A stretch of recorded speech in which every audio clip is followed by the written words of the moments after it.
आज हम लोग देखते हैं महाजनपद काल का सामाजिक और भौतिक जीवन। पहला आपका है 6ठी शताब्दी ईसा पूर्व का काल उपमहाद्वीप में मुद्रा के प्रयोग के आरंभ को भी चिन्हित करता है, क्योंकि NBPW उत्खनन स्थलों से छिद्रित सिक्कों की आरंभिक श्रृंखला खुदाई में मिली है। 6ठी शताब्दी ईसा पूर्व का काल के मध्य में धातु की मुद्रा के साथ पकी हुई ईंटें और वृत्ताकार कुएं भी दिखाई देते हैं।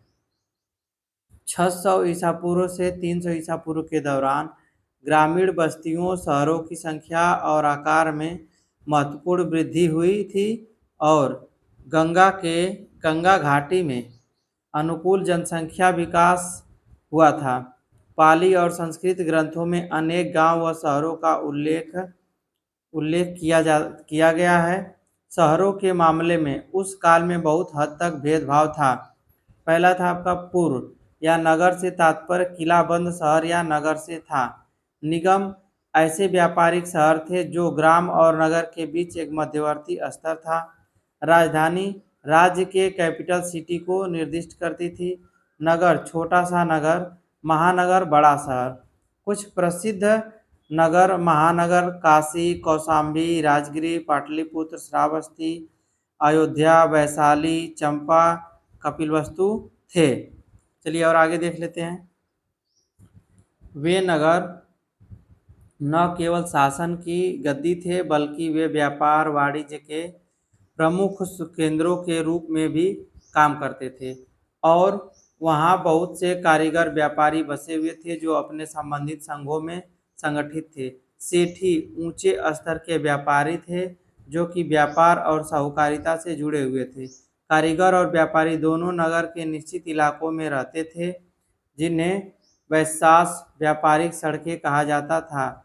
आमतौर पर शिल्प वंशानुगत होता था और पुत्र का अपना पारिवारिक शिल्प अपने पिता से सीखता था। शिल्प उत्पाद जैसे कपड़े की वस्तुएं, हाथी दांत के उत्पाद, बर्तन आदि का निर्यात व्यापारियों द्वारा लंबी दूरी तय किया जाता था। सभी प्रमुख नगर नदियों के किनारे और व्यापारिक मार्गों पर स्थित थे और एक दूसरे से जुड़े हुए थे। उस समय के दो प्रमुख अंतर क्षेत्रीय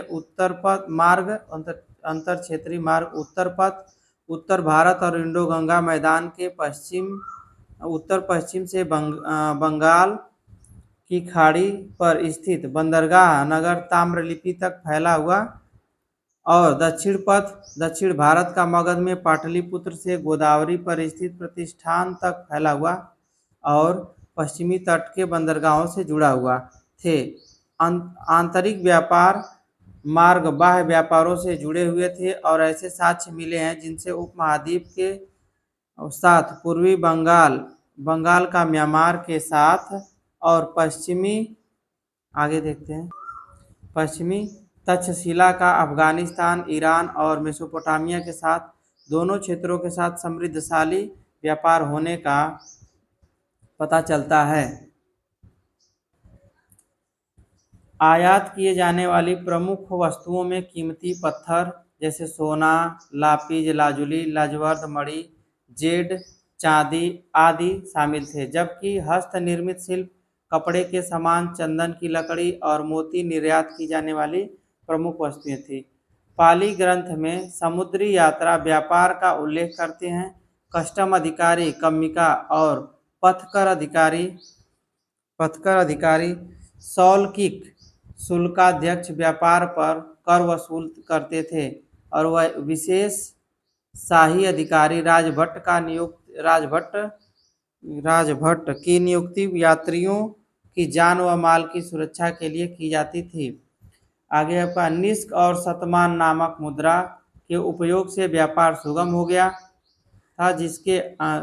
था। आरंभिक सिक्के छिद्रित थे, ऐसा उन्हें इसलिए कहा जाता था क्योंकि धातु के टुकड़ों को कुछ निश्चित चिन्हों द्वारा छिद्रित किया जाता था, जैसे कि पहाड़ी, पेड़, बैल, मछली, अर्धचंद्राकार हाथी आदि, और चांदी के बने हुए थे। हालांकि कुछ तांबे के सिक्के भी मिले हैं। पाली ग्रंथ मुद्रा के प्रचुर इस्तेमाल और उसका तनख्वाह देने व मूल चुकाने में इस्तेमाल का भी उल्लेख करते हैं। पाणिनि की अष्टाध्यायी में तनख्वाह, वेतन और तनख्वाह अर्जक वैतनिक का उल्लेख है। चलिए अगला वीडियो हम लोग अगले वीडियो में देखेंगे।